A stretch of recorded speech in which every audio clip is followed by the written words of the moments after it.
Welcome to Al Hadi Foundation School.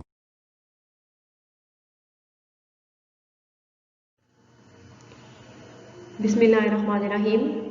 Assalamu alaikum dear students. Students, today we are going to start our maths lecture from chapter number 11, Simple Equations, on book page number 133. आज हम आपकी book के page number 133 पे जो आपका chapter number 11 है simple equations, ठीक है, उसके बारे में डिस्कस करेंगे कि सिंपल इक्वेशंस क्या होती है। तो देखिए, सबसे पहले इस यूनिट के लर्निंग आउटकम्स क्या है। In this unit students will learn, इस यूनिट में स्टूडेंट्स क्या सीखेंगे अबाउट अलजेब्रिक इक्वेशंस के अलजेब्रिक इक्वेशंस क्या होती हैं उनके बारे में इस यूनिट में स्टूडेंट्स जो है वो सीखेंगे। How to use the axioms to simplify simple algebraic equation, और जो एक हमारे पास सिंपल अलजेब्रिक इक्वेशन होती है उसको सिंप्लीफाई करने के लिए जो एक्सियम्स यूज होते हैं वो कैसे यूज होते हैं, ठीक है। वो हमने एक्सियम्स जो है यूज जो होते हैं किसी भी अलजेब्रिक इक्वेशन को सिंप्लीफाई करने के लिए, हम उस एक्सियम्स को डिस्कस करेंगे कैसे यूज होते हैं। How to simplify algebraic equations with fractional coefficients, और इसके बाद कि अगर किसी सिंपल अलजेब्रिक इक्वेशन में जो वेरिएबल है, वेरिएबल के साथ उनके जो कोफिशिएंट हैं अगर वो फ्रैक्शनल फॉर्म में है तो फ्रैक्शनल फॉर्म वाले कोफिशिएंट्स को कैसे किसी भी अलजेब्रिक इक्वेशन में सिंप्लीफाई कर सकते हैं। How to solve real life problems related to simple algebraic equations, और हमारी जो रियल लाइफ है, ठीक है, रोज़मर्रा की ज़िंदगी में जो प्रॉब्लम्स आती हैं, जैसे कि कोई भी प्रॉब्लम है जो कि अलजेब्रिक इक्वेशन से रिलेटेड हो तो हम उसको कैसे सॉल्व कर सकते हैं। तो ये इस यूनिट के लर्निंग आउटकम्स है। नेक्स्ट आते हैं अब हम मैथ्स फ्लैश की तरफ। देखिए मैथ्स फ्लैश क्या है। नंबर 1 देखें, जो क्वेश्चन है, when 7 is added to 3 times a number, कि अगर हम 7 को 3 दफ़ा किसी नंबर में ऐड करें, द आंसर इज 10, तो आंसर हमारे पास 10 आता है। कि अगर हम 7 को 3 टाइम्स जो है वो किसी भी नंबर के अंदर ऐड करते हैं तो आंसर 10 आता है।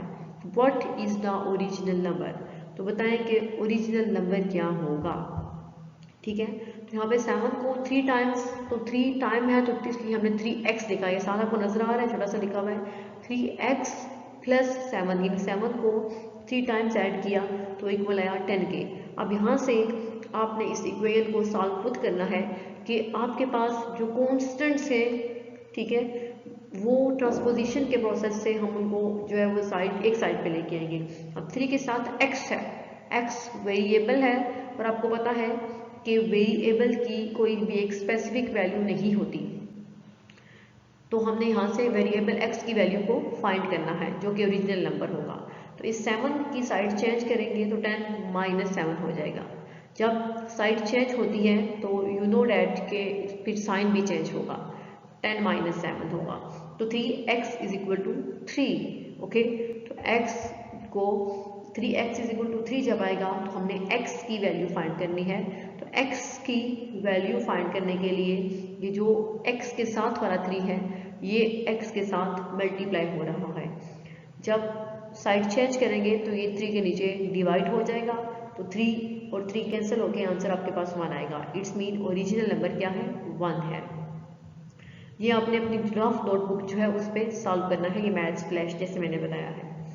अब number 2, if twice a number is 10, अगर हम किसी नंबर को, ठीक है, 2 टाइम्स लिखें तो आंसर हमारे पास 10 आता है।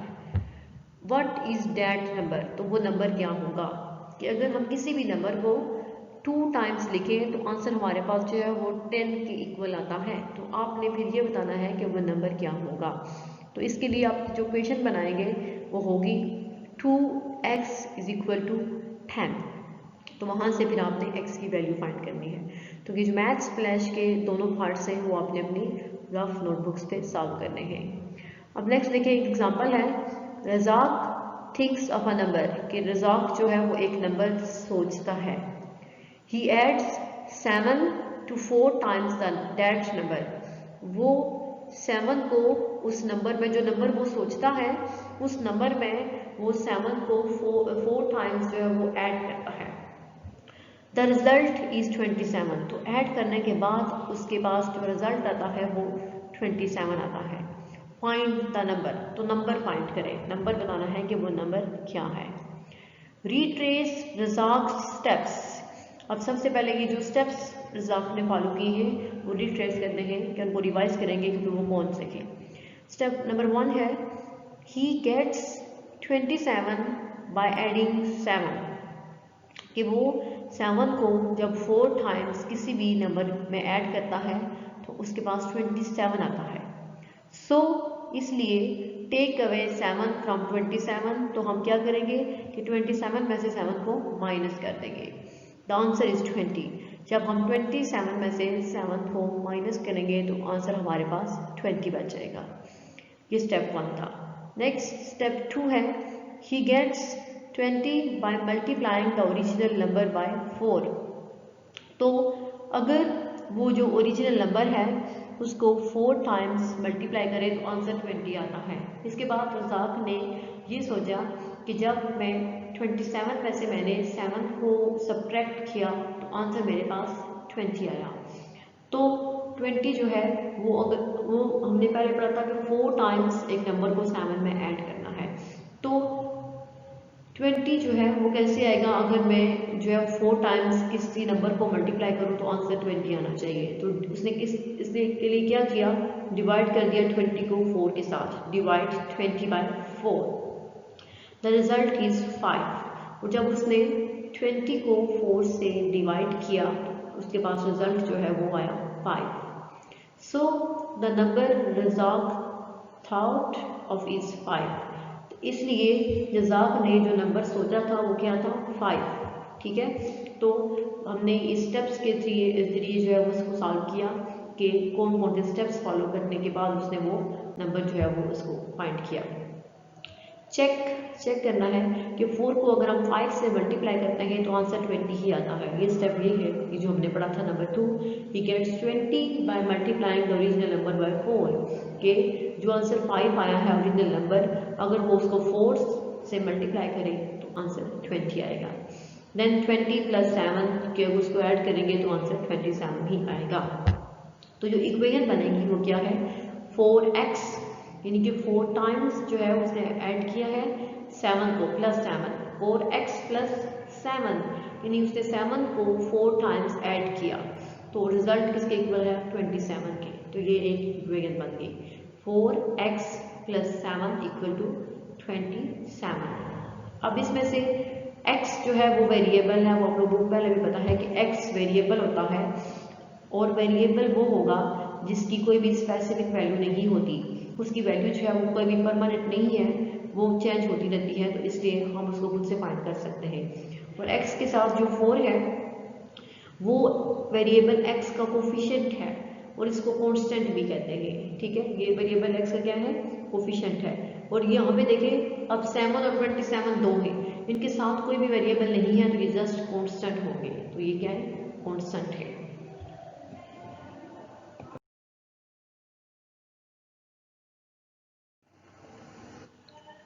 Look at Razak's problem in a different way, तो रज़ाक ने जो प्रॉब्लम सॉल्व किया है उसको अगर हम डिफरेंट वे यानी मुख्तलिफ तरीके से देखें, let x be the unknown number, तो x जो है वो हम ये लेट करते हैं कि x हमारे पास कोई अननोन नंबर है जो कि हमें पता नहीं है कि x की क्या वैल्यू है।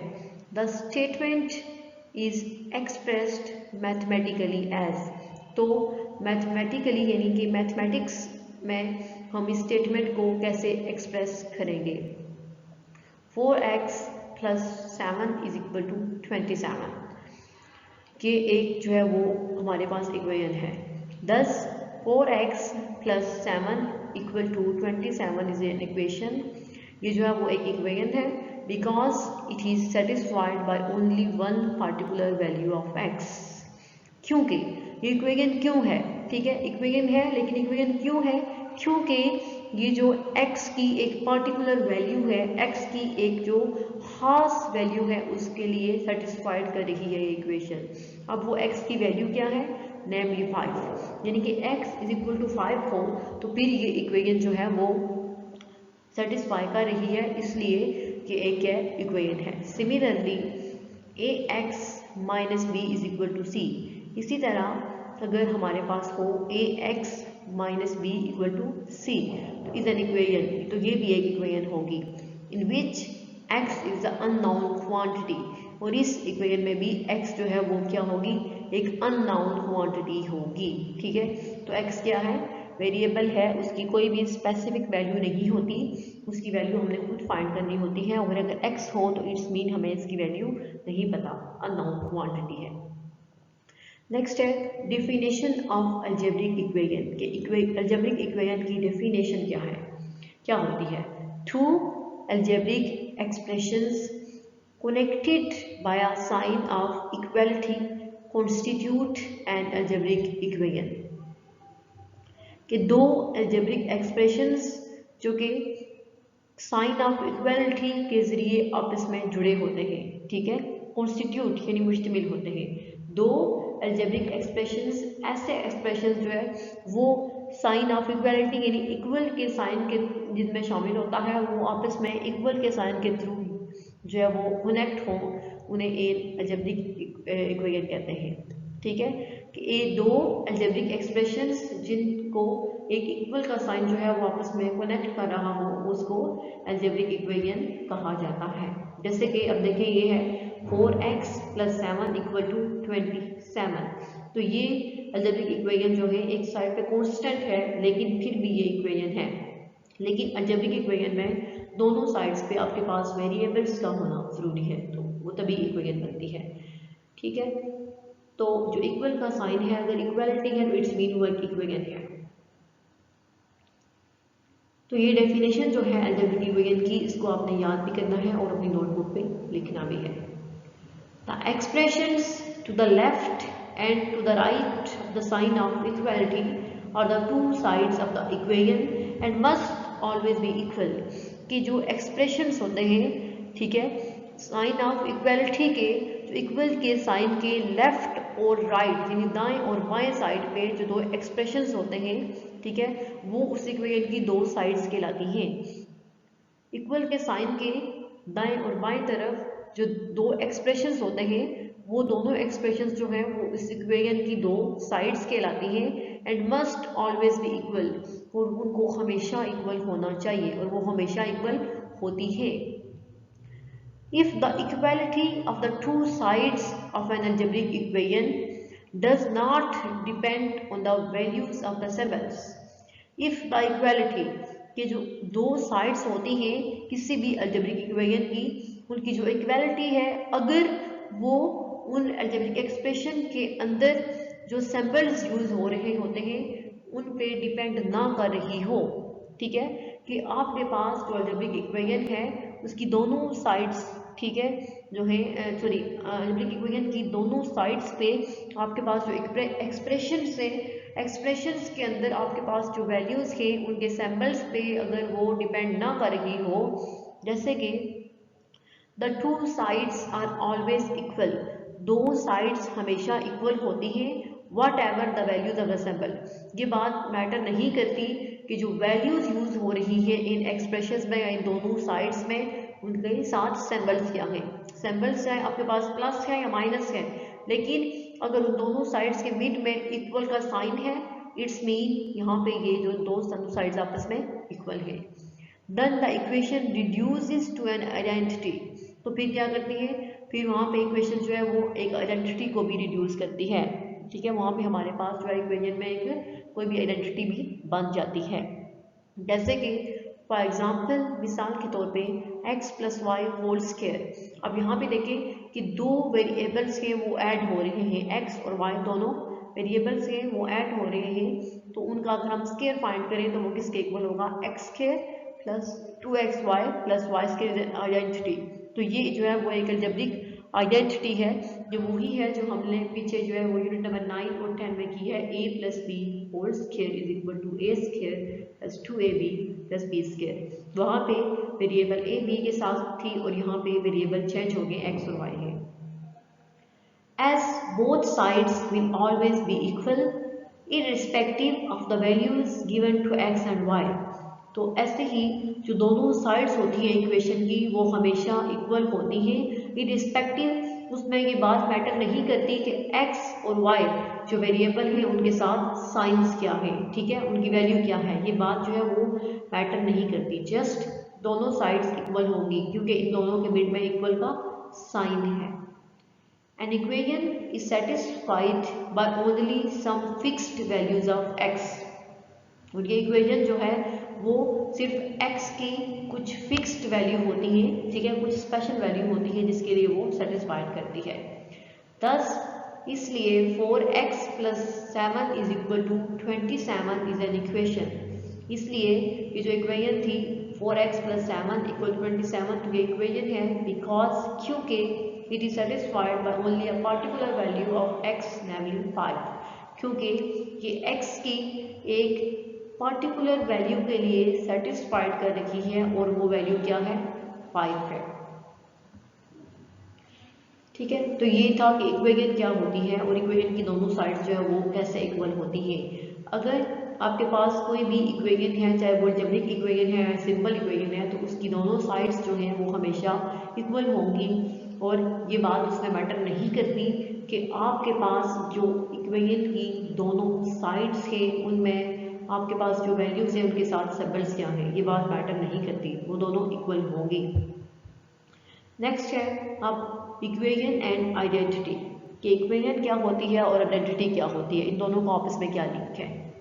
लुक एट दिस इक्वेशन, तो अब इस इक्वेशन की तरफ देखें कि x + y whole square is equal to x square plus 2xy + y square.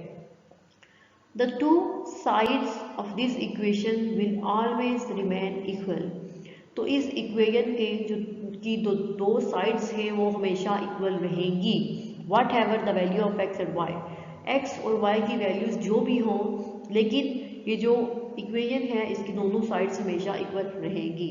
This equation then is referred to as an identity, तो इस इक्वेशन को फिर हम ये कहेंगे कि वो क्या है, एक आइडेंटिटी है, ठीक है। जैसे आपके पास ये इक्वेशन है तो इस इक्वेशन की जो दोनों साइड्स हैं वो हमेशा एक दूसरे के इक्वल रहेंगी, जिसमें ये बात मैटर नहीं करती कि x और y की वैल्यूज़ क्या हैं, तो ऐसी इक्वेशंस को हम आइडेंटिटी कहते हैं।